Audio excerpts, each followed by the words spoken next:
युवा स्वाभिमान पक्षाच्या वतीने जिल्हाधिकारी यांना निवेदन देण्यात आले।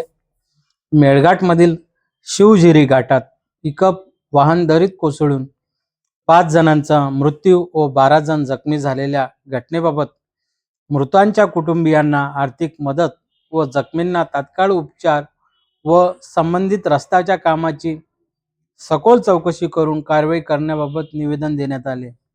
या प्रसंगी युवा स्वाभिमान पक्षाचे पदाधिकारी व कार्यकर्ते मोठ्या प्रमाणात निवेदन देण्यासाठी उपस्थित होते।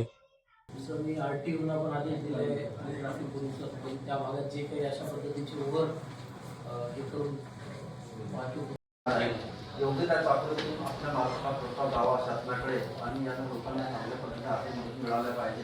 दुसरी घटना अशी या रस्त्याच्या चौकशी व्हायला पाहिजे अशी यासाठी हे सर्व पदाधिकारी आपल्याकडे आलेले आहेत। सगळ्या अँगलनी आम्ही हे पाहतोय। काल मी ते जे अपघातामध्ये जे जखमी झालेला त्यांना हॉस्पिटलमध्ये जाऊन भेट दिली, त्यांच्याकडे चौकशी केली। 2-3 कारणं प्रामुख्याने समोर। मी युवा स्वाभिमान पक्षाच्या वतीनं माननीय रवी बोराणा यांच्या नेतृत्वात आज आम्ही इथं जिल्हाधिकारी यांना निवेदन दिलेलं आहे। काल परवा 2 दिवसा अगोदर शिवाझिरी राणीगाव येथे एक घटना झाली आणि तिथं जे आमचे आदिवासी बांधव आहेत, आदिवासी बांधव मृत्युमुखी पडले, ते 5 मृत्युमुखी पडले। पहिला तर आमची मागणी आहे की त्यांना तुम्ही जे आहे 25 लाख रुपये प्रत्येक परिवाराला त्यांना मोबदला दिला पाहिजे, कारण की त्यांची परिस्थिती फार हलाखीची आहे।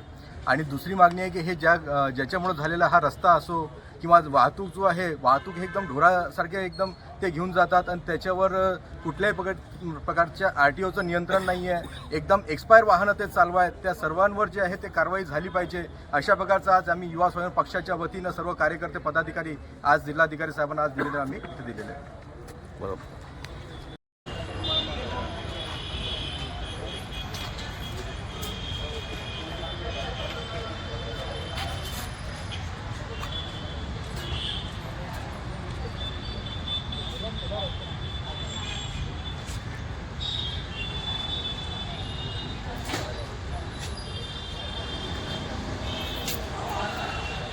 ते गाडी घेऊन झालं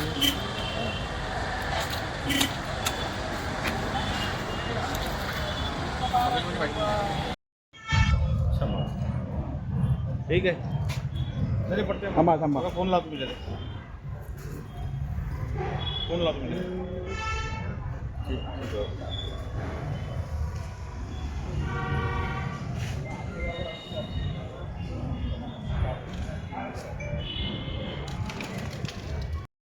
मेळघाट येथे शिवझिरी या ठिकाणी 22 फेब्रुवारी या रोजी भीषण अपघात झाला।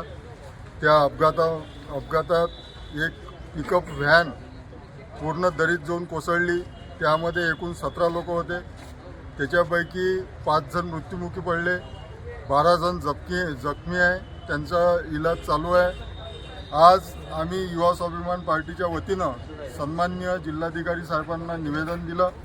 मेळघाटचे सर्व पदाधिकारी, भातकुली तालुक्यातील सर्व पदाधिकारी, अमरावती तालुक्यातील सर्व पदाधिकारी आणि त्यांना जे तिथं अपघात घडला त्याची भीषण परिस्थिती त्यांच्या लक्षात आणून दिली की जे 5 लोक मृत्युमुखी पडले आहे त्यांच्या घरची परिस्थिती एकदम हालाकीची आहे।